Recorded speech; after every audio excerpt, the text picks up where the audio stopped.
I've taken the liberty of arranging some buyers for your lab. Starting bid, $1 billion. Thank you, Sonny, really. But my father and I have something slightly more pressing than starting a business. So I'll just take the component, as arranged. My buyers don't take no for an answer. So we are either in business together, or we aren't in business together. Okay, good. Yes? Yeah, no, put that down. That's worth more than you or me. Yeah. Happy, the craziest thing just happened to me. These guys were robbing an ATM with these high-tech weapons Take a breath. Okay, I don't have time for ATM robberies or the thoughtful notes you leave behind. I have moving day to worry about. Everything's got to be out of here by next week. Wait, you're moving? Who's moving? Yeah, don't you watch the news? Tony sold Avengers Tower. We're relocating to a new facility upstate where hopefully the cell service is much worse. All right, wheels up in 8 minutes. We just got to load Tony's old Hulkbuster armor, prototype for Cap's new shield, and Thor's magic belt. Hey everybody, it's Charlie. We need to talk about Sinister 6 in the Marvel Cinematic Universe. I've already done a couple videos about Spider-Man Far From Home and the characters that we know have been confirmed or rumored for the film, seeming to set up a low-key version of MCU Sinister 6. But now that we've had a chance to see Ant-Man and the Wasp, it just seems like the coincidences are stacking up for them setting up a presence for Oscorp and larger Sinister 6 things inside the universe, aka Tony selling the Avengers Tower. So I'll explain what's going on with that. There are also a lot of websites reporting that a brand new villain has also joined Spider-Man Far From Home, along with the creator of the Spider Slayer. So it just sounds like a lot of big things are happening in this movie. If you're brand new to the channel, we're doing a weekly Infinity War Blu-ray giveaway. I'll explain at the end of the video. Be sure to subscribe to get all the videos. So you go all the way back to Spider-Man Homecoming, and you learn that they're selling the Avengers Tower. At that point, there were still a number of plausible theories, like maybe they could be setting up Fantastic Four. It was before all the Disney stuff was happening, so there weren't that many possibilities. But when the movie originally came out, when they were doing their interviews, of course, people were asking Kevin Feige and Amy Pascal, when are we going to see Norman Osborn again? Because Vulture was the big villain of that film, and they said that they wanted to try things and characters that they had not done before. And, as Michael Keaton does with the Vulture, we get to explore villains that we haven't seen before. Yeah. And Spidey has an amazing rogues gallery. Yeah. So at some point, I think it might be interesting to revisit some of the characters we've seen in films before. But right now, we think there are a lot of new ones that we haven't played with yet. But as far as I'm concerned, I hope we keep making movies with Marvel and keeping Spider-Man where he belongs.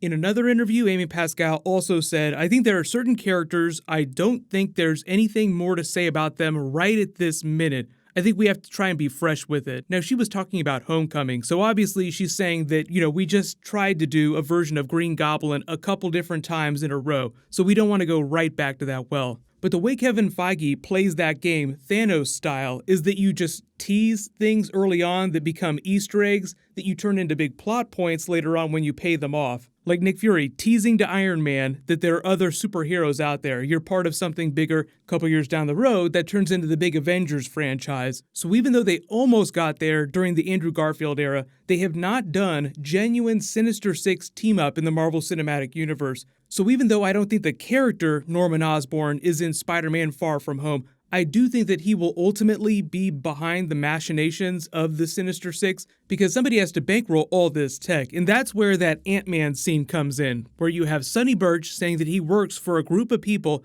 that don't take no for an answer and that have $1 billion to throw out like it's a lowball offer, like they just have tens of billions of dollars sitting around to potentially get in on Hank Pym's quantum tech. That's where you get into Oscorp, where you get into people that could rival Tony Stark's Stark Industries within the Marvel Cinematic Universe as business competitors, which also helps broaden the Spider-Man mythology so that regardless of what they do with the character in the future, you just have a lot more possible avenues that you could take his story. So like if in 7 or 8 years Tom Holland doesn't want to be the character anymore, you still have a very broad Spider-Man universe within the Marvel Cinematic Universe. So like a little while ago, I asked people on Twitter, like, would you like to see Norman Osborn become a big Avengers level villain? Like you have real small villains like the Vulture who are real badass. Like Iron Man said, this is below the Avengers pay grade.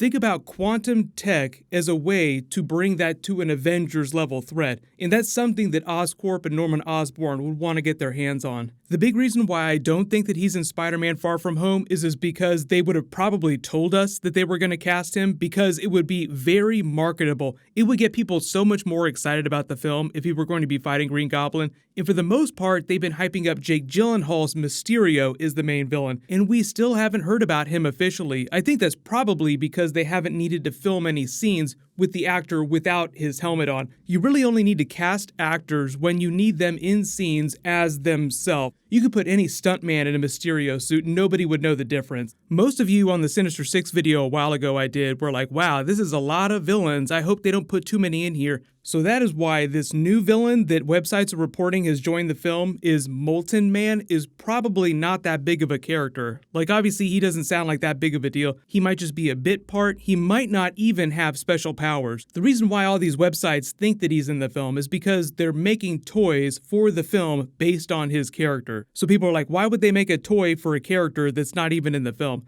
So if you're not sure what's going on with that, they do this all the time with Marvel movies. They'll make the characters look as comic booky as possible to get kids really excited about buying them, even if they don't wear a costume during the film. So Molten Man's real name in the comics is Mark Raxton. We might just be seeing that Mark character in real life, and he does not wear any special suit. They're also reporting that Spencer Smythe is a character in Far From Home as well. The cool thing about him is that he's the original creator of the Spider Slayers, so it sounds like Mysterio is still supposed to be the big bad, but he's co-opting the services of other people like the Tinker and the Vulture during Homecoming to help give him tech to do whatever crimes it is that he's trying to do around the world, whether he's robbing banks or doing something else.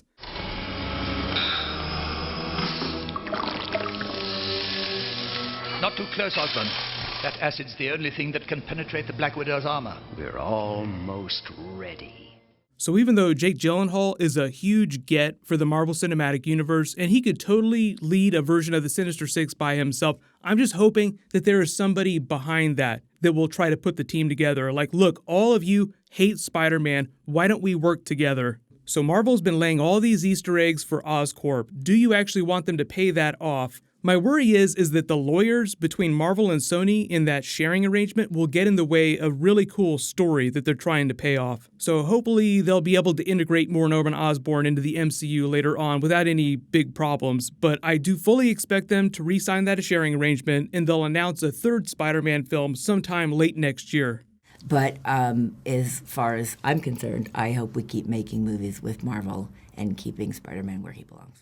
Quick reminder, the Spider-Man game drops next week for PS4. What'll happen is I'll do a non-spoilery review of that sometime early next week, then maybe some gameplay on my game channel. It's called Charlie Streams. There's a link for that in the description. But leave all your requests in the comments below. Like I said, there's a new round of that Infinity War Blu-ray giveaway. All you have to do to enter that is be a subscriber and leave a comment on the video. I'll name a new winner when I post new Marvel. But click here for that brand new Venom trailer, and click here to learn all about the Avengers 4 reshoots. Thank you so much for watching. Everybody stay awesome. I'll see you guys tonight.